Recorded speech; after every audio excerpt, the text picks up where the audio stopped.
정부가 세금 및 정부 지출을 사용하여 경제에 영향을 미치는 정책을 재정정책이라고 합니다.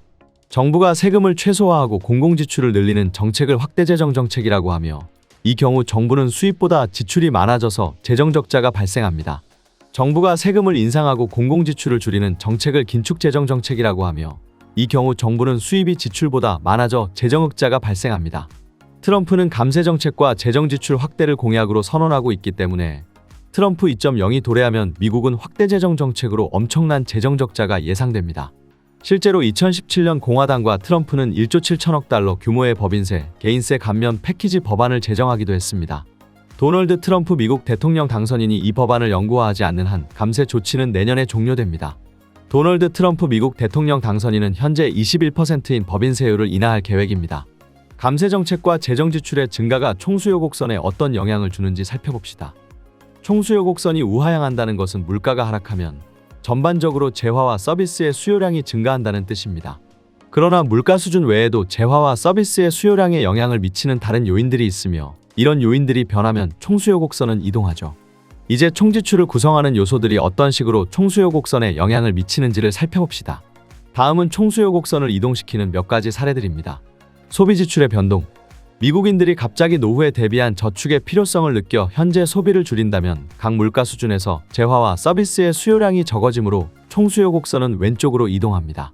반대로 주식시장의 호황으로 사람들이 부자가 되었다고 느껴 저축을 덜한다면 소비 지출이 늘어납니다.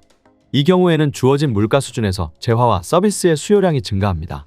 그 결과 총수요 곡선은 오른쪽으로 이동하죠. 결론적으로 주어진 물가 수준에서 사람들의 소비량을 변동시키는 사건은 총수요 곡선을 이동시킵니다. 조세는 이런 변화를 가져오는 정책 변수 중 하나입니다.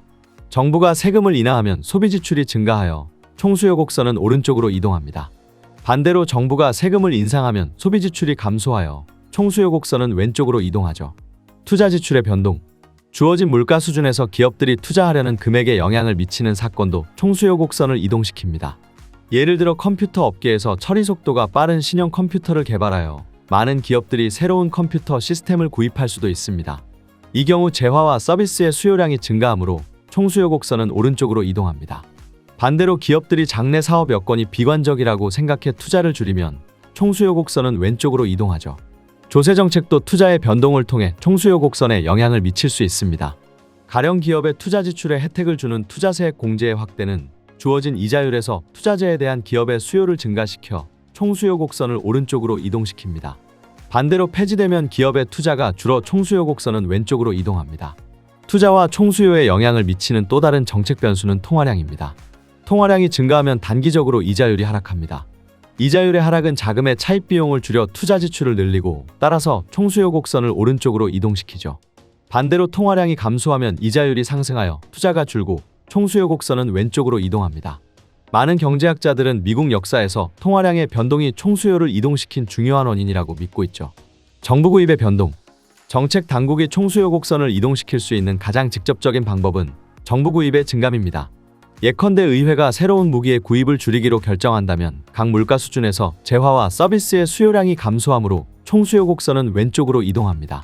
반면에 주정부들이 더 많은 도로를 건설하기 시작하면 각 물가 수준에서 재화와 서비스의 수요량이 증가하여 총수요 곡선은 오른쪽으로 이동합니다. 순수출의 변동. 각 물가 수준에서 순수출을 변동시키는 사건도 총수요를 이동시킵니다. 예를 들어 유럽 경기가 침체되면 미국 제품의 구입이 줄어들게 되죠. 이에 따라 미국의 순수출은 감소하고 총수요 곡선은 왼쪽으로 이동합니다. 유럽의 경기가 회복되어 미국 제품을 다시 구입하기 시작하면 총수요 곡선은 오른쪽으로 이동합니다. 순수출은 환율의 변동에 따라 변하기도 하죠. 예컨대 외환시장에서 환투기로 달러의 가치가 상승하면 미국 제품이 외국 제품에 비해 비싸지므로 순수출이 줄고 총수요 곡선이 왼쪽으로 이동합니다. 반대로 달러의 가치가 하락하면 순수출이 늘고 총수요 곡선은 오른쪽으로 이동합니다. 만화로 보는 맹큐의 경제학 강의는 휴넷 또는 이패스 코리아에서 유료로 수강할 수 있습니다. 경제학의 베스트셀러 만화로 보는 맹큐의 경제학 시리즈 2판 출간.